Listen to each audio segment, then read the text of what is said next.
দর্শক আপনাদের আমন্ত্রণ জানাচ্ছি আজকে চট্টগ্রামে শুরুতেই শিরোনাম। চট্টগ্রাম কক্সবাজার সহ পার্বত্যাঞ্চলের প্রার্থীদের প্রতীক বরাদ্দ, কাল থেকে প্রচারণা শুরু। আচরণবিধি লঙ্ঘন করলে কঠোর ব্যবস্থার হুঁশিয়ারি। প্রাণের প্রতীক, আমার অত্যন্ত কাঙ্ক্ষিত প্রতীক, আমাদের সকলের প্রিয় প্রতীক ধানের শীষের প্রতীক বরাদ্দ চিঠি পেয়েছি। মোটামুটিভাবে নির্বাচন পরিবেশটা ভালো। আমি আশা করছি একটা অবাধ, সুষ্ঠু, জনগণের প্রত্যাশিত একটা নির্বাচন হবে। ট্রাক হোক, বাস হোক, লঞ্চ হোক, কোনো শোডাউন তারা করতে পারবে না, আমরা সেটা বলে দিয়েছি। ভয়ঙ্কর এক জনপদ চট্টগ্রামের জঙ্গল সলিমপুর। অপরাধীদের এই অভয়ারণ্য যেন আলাদা এক জগৎ। নির্দিষ্ট পরিচয়পত্র ছাড়া ঢুকতে পারে না কেউ। গ্যাং লিডাররা আছে যারা এইসব জায়গা দখল করে বিভিন্ন মানুষের কাছে দখল হস্তান্তর করে। সীতাকুণ্ডে একটা আলাদা রাষ্ট্র কায়েম করেছে সন্ত্রাসীরা, এটা থাকা উচিত না।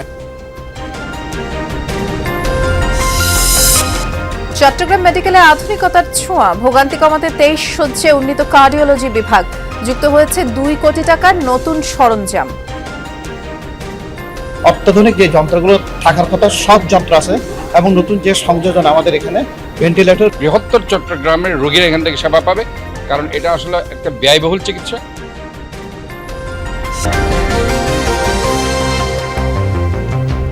শিরোনামগুলো শুনছিলেন, নুসরাত বৃষ্টি আপনাদের সাথে আছি। প্রতীক বরাদ্দ পেলেন চট্টগ্রামের 16টি আসনের 111 জন প্রার্থী। কক্সবাজার এবং 3 পার্বত্য জেলার প্রার্থীরাও পছন্দের প্রতীক পেয়েছেন। এবার প্রচারণা, গণসংযোগ তথা ভোটের লড়াইয়ে নেমে জয়ের প্রত্যাশায় প্রার্থীদের প্রত্যেকে। কেউ আচরণবিধি ভঙ্গ করলে কঠোর ব্যবস্থা গ্রহণের হুঁশিয়ারি দিয়েছেন রিটার্নিং কর্মকর্তা। প্রতীক বরাদ্দের নির্ধারিত সময়ের আগেই রিটার্নিং কর্মকর্তার কার্যালয়ের সামনে হাজির প্রার্থী এবং তাদের প্রতিনিধিরা। তবে এবার 3 জনের বেশি কাউকে প্রবেশ করতে না দেয়ায় ভিড় ছিল কম।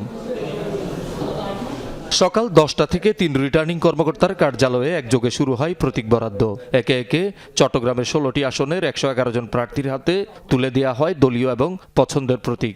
সব নিয়মকানুন পার করে আজকে আলহামদুলিল্লাহ আমি আমার প্রাণের প্রতীক, আমার অত্যন্ত কাঙ্ক্ষিত প্রতীক, আমাদের সকলের প্রিয় প্রতীক ধানের শীষের প্রতীক বরাদ্দ চিঠি পেয়েছি।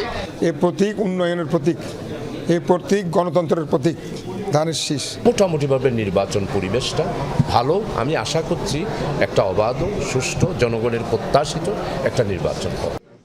দলীয় প্রার্থীর বাইরে চট্টগ্রামের 16টি আসনে এবার স্বতন্ত্র প্রার্থী 10 জন। এর বাইরে ছোট বড় সব দলের প্রার্থীরাও পছন্দের প্রতীক পেয়ে উচ্ছ্বসিত। হাটহাজারী উপজেলা ওয়াইজিদকে একটি সমৃদ্ধ উপজেলা হিসেবে উপহার দিতে চাই। আমি যদি ইলেক্টেড হই, আমার টেনিউরের ভিতর, আমার 5 বছর সময়ের ভিতর কালুঘাট সেতু ইনশাল্লাহ বাস্তবায়িত হবে। লুণ্ঠিত এবং অবৈধ অস্ত্র যদি ওনারা উদ্ধার অভিযান আরো জোরদার করেন, আশা করি পরিবেশটা ভালো হবে। সরকারের পক্ষ থেকে, নির্বাচন কমিশনের পক্ষ থেকে কোনো বৈষম্য সৃষ্টি না হয়। প্রতীক বরাদ্দের আগে প্রার্থীদের সামনে আচরণবিধি তুলে ধরেন রিটার্নিং কর্মকর্তা। আমরা কিন্তু নির্বাচন আচরণ বিধির কোন রকমের ব্যত্যয় দেখলে আমরা কিন্তু সেখানে আসলে শক্ত ভূমিকা রাখবো। আমরা কারো প্রতি কোন রকমের পক্ষপাত করবো না। আপনারা কোনো ধরনের কোনো শোডাউন করতে পারবেন না, সেটা মোটরসাইকেল হোক, সেটা মাইক্রোবাস হোক, সেটা ট্রাক হোক, বাস হোক, লঞ্চ হোক, কোনো শোডাউন তারা করতে পারবে না, আমরা সেটা বলে দিয়েছি। রাঙামাটিতে 7 জন প্রার্থীকে প্রতীক বরাদ্দ দেওয়া হয়, এর মধ্যে একজন স্বতন্ত্র প্রার্থী। খাগড়াছড়িতে বিএনপি, জাতীয় পার্টি, জামায়াত সহ বিভিন্ন দলের ও স্বতন্ত্র মিলে 11 জন প্রার্থীকে প্রতীক বরাদ্দ দেন রিটার্নিং কর্মকর্তা। অস্ত্রধারীরা তাদের কেন্দ্রগুলো, তাদের অধ্যুষিত কেন্দ্রগুলো নিয়ন্ত্রণ করে গান পয়েন্টে। প্রশাসনকেও চাই আরেকটু দায়িত্বশীলতা প্রশাসন যেন বাড়ায়। খাগড়াছড়িতে যে আর্মি প্রশাসন আছে তাদেরকে যদি মেএসটিসি পাওয়ার সহ দেওয়া হয়, সশস্ত্র গোষ্ঠী যারা আছেন তারা যাতে কোনো ধরনের প্রভাব বিস্তার করতে না পারে। বান্দরবানও প্রতীক বরাদ্দ পেয়ে খুশি বিএনপি, এনসিপি, জাতীয় পার্টি ও ইসলামী আন্দোলনের 4 প্রার্থী। রেকর্ড পরিমাণ ভোটের অ্যাটেন্ডেন্সের মাধ্যমে বান্দর পার্বত্যের জন্য ভোট কি জিনিস বিজয়ী হলে বান্দরবানের বৈষম্য দূর করবে। এই বান্দরবানের জনগণ যে আগামী সময়ে এখানে একটা ব্যালট বিপ্লব করবে। কক্সবাজারও উৎসবমুখর পরিবেশে 4টি আসনে 17 প্রার্থীর মধ্যে প্রতীক বরাদ্দ দেওয়া হয়। শহীদুল সুমন, যমুনা নিউজ। ভয়ঙ্কর এক জনপদ চট্টগ্রামের জঙ্গল সলিমপুর। সরকারি পাহাড় কেটে গড়ে তোলা অপরাধীদের এই অভয়ারণ্য যেন আলাদা এক জগৎ। পাহাড়ে থেকে সশস্ত্র সন্ত্রাসীরা, পরিচয়পত্রধারী বাসিন্দা ছাড়া অন্যদের প্রবেশ নিষিদ্ধ। আইন শৃঙ্খলা বাহিনী, সংবাদকর্মী কিংবা প্রশাসন ঢুকলেই হামলা নিশ্চিত। ভয়ে অভিযান না চালানোয় অস্ত্র ভাণ্ডারও অক্ষত। চট্টগ্রাম শহরের উপকণ্ঠে ৩,১০০ একর জায়গা জুড়ে জঙ্গল সলিমপুরের অবস্থান। বেশিরভাগ অংশ সীতাকুণ্ডে, কিছু অংশ নগরীর অন্তর্ভুক্ত। দুর্গম এই পাহাড়ি এলাকা যেন আলাদা এক জগৎ। 4 দশক ধরে সরকারি পাহাড় কেটে খাস জমিতে গড়ে উঠেছে কয়েক হাজার অবৈধ বসতি। স্ট্যাম্পের মাধ্যমে চলে জমি বেচাকেনা। এই দখলদারিত্ব টিকিয়ে রাখতে সার্বক্ষণিক সশস্ত্র পাহারায় থাকে সন্ত্রাসী বাহিনী। সবচেয়ে বেশি আধিপত্য ইয়াসিন বাহিনী ও রোকন বাহিনীর। নির্দিষ্ট পরিচয়পত্রধারী বাসিন্দা ছাড়া কেউ ঢুকতে পারে না জঙ্গল সলিমপুরে। চলাচল করা গাড়িতেও আছে নির্দিষ্ট স্টিকার। এমনকি র্যাব, পুলিশ, সংবাদকর্মী, জেলা প্রশাসনের টিমও ঢুকতে গিয়ে একাধিকবার হামলার শিকার হয়েছে। আমি কোনোদিন শুনিও না যে র্যাব মেরে ফেলছে। এটা আমাদের জন্য খুব অশনীয় সংকেত। গ্যাং লিডাররা আছে যারা এইসব জায়গা দখল করে বিভিন্ন মানুষের কাছে দখল হস্তান্তর করে। সীতাকুণ্ডে একটা আলাদা রাষ্ট্র কায়েম করেছে সন্ত্রাসীরা, এটা থাকা উচিত না। সন্ত্রাসীরা এটা জঙ্গল সলিমপুরকে একটা আলাদা রাষ্ট্র বানিয়ে ফেলছে, যেটা সরকার থেকে মুক্ত করা দরকার। সোমবার বিকালে দুর্বৃত্তদের গুলিতে র্যাবের উপসহকারী পরিচালক মোতালেব নিহত এবং 3 সদস্য আহত হওয়ার পর আবার আলোচনায় জঙ্গল সলিমপুর। চিহ্নিত সশস্ত্র সন্ত্রাসীদের নিয়ে ভয়ে মুখ খোলেন না স্থানীয়রাও। আমি কেন স্থানীয় নয় তো, স্থানীয় যারা আছে এর কাছে বলেন না, আপনি এরা হইতে পারবো। এটা আমি শুনি নাই, তবে আমি বাসায় ছিলাম না, এখন সকালে আছি, এটা শুনি নাই। গোলাগুলি সম্বন্ধে জানি না। বড় ধরে যারা সন্ত্রাসী বর্তমান আছে তারা নিয়ে মেয়েদের কি রেপ করে। 2024 সালের 5 আগস্ট পট পরিবর্তনের পর জঙ্গল সলিমপুরের নিয়ন্ত্রণ নিয়ে রক্তক্ষয়ী সংঘাত হয়েছে একাধিকবার। সন্ত্রাসীদের অভয়ারণ্য এবং বিশাল অস্ত্র ভাণ্ডারের কথা সবাই জানে। প্রতিবার আক্রান্ত হওয়ার পর হুঙ্কারও দেয় আইন শৃঙ্খলা রক্ষাকারী বাহিনী। কিন্তু নিরাপত্তা শঙ্কার কারণে শেষ পর্যন্ত চালানো হয় না সমন্বিত কোনো অভিযান। এই হত্যাকাণ্ড, র্যাবের উপর আক্রমণ, এই ঘটনার সঙ্গে জড়িত যারাই পাওয়া যাবে তাদেরকে আমরা আইনের আওতায় নিয়ে আসব। পরিকল্পনা করে, থ্রেট অ্যানালাইসিস করে এবং আরও বেশি সংখ্যক জনবল নিয়ে সেখানে অভিযান করলে মনে হয় যে এই ধরনের ঝামেলা থেকে পার পাওয়া যাবে। 2023 সালের 14 সেপ্টেম্বর জঙ্গল সলিমপুরে অবৈধ স্থাপনা উচ্ছেদ শেষে ফেরার পথে হামলার শিকার হন জেলা প্রশাসনের তৎকালীন নির্বাহী ম্যাজিস্ট্রেট, সীতাকুণ্ড থানার ভারপ্রাপ্ত কর্মকর্তা সহ অন্তত 20 জন। 2022 সালের 4 ফেব্রুয়ারিও র্যাবের সঙ্গে বন্দুকযুদ্ধ হয় সন্ত্রাসীদের। একই বছরের 2 আগস্ট উচ্ছেদ অভিযানে গিয়ে আক্রান্ত হয় জেলা প্রশাসনের team.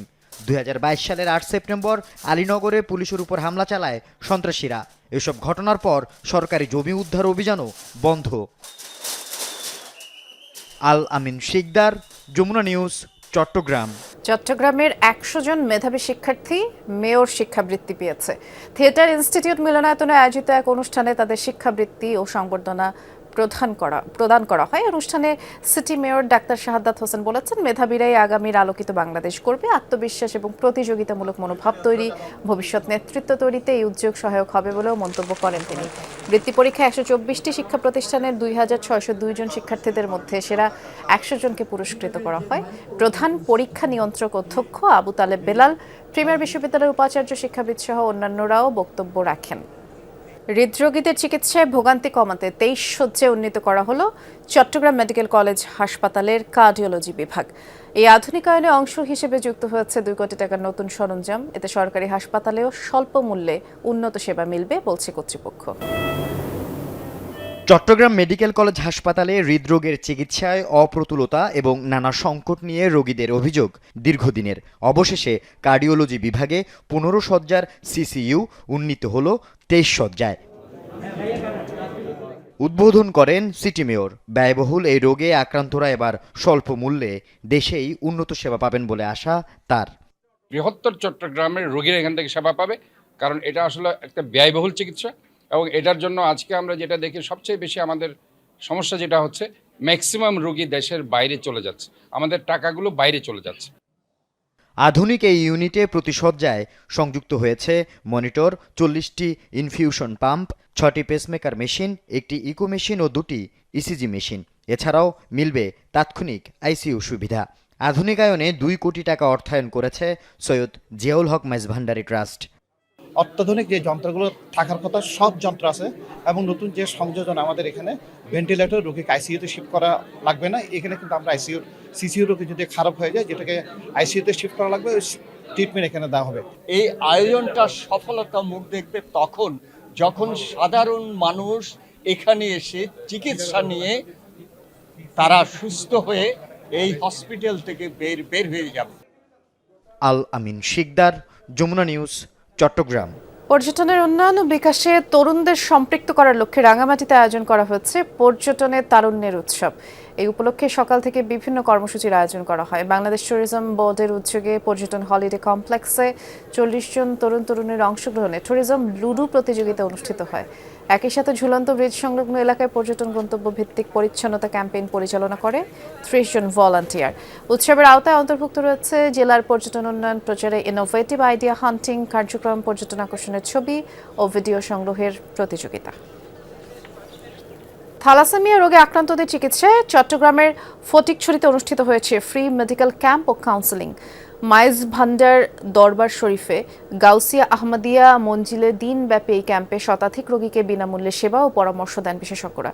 Shah Emdadia blood donors group ও বাংলাদেশ থ্যালাসেমিয়া সমিতির যৌথ উদ্যোগে এই আয়োজনে চিকিৎসকরা জনসচেতনতা তৈরি এবং বিয়ের আগে রক্ত পরীক্ষা নিশ্চিত করার আহ্বান জানান। বন্দরনগরীতে অনুষ্ঠিত হয়েছে লুব্রিক্যান্ট বিষয়ক কর্মশালা। চট্টগ্রাম ক্লাব মিলনায়তনে কর্মশালায় বক্তারা বলেন, বাজারে এখন নকল ও ভেজাল লুব্রিক্যান্টের ছড়াছড়ি, যা ব্যবহারে নষ্ট হচ্ছে পরিবহনের ইঞ্জিন, কমছে আয়ুষ্কাল। উৎপাদনকারী দেশ থেকে সরাসরি আমদানি করা এবং গুণগত মান নিশ্চিত করার আহ্বান জানান তারা। জিপি লুব্রিক্যান্ট আয়োজিত কর্মশালায় ব্যবসায়ী ও অংশীজনেরা উপস্থিত ছিলেন। চট্টগ্রামে জমকালো আয়োজনে সিসিএস চ্যালেঞ্জ কাপ ক্রিকেট টুর্নামেন্টের প্লেয়ার্স ড্রাফট শেষ হয়েছে।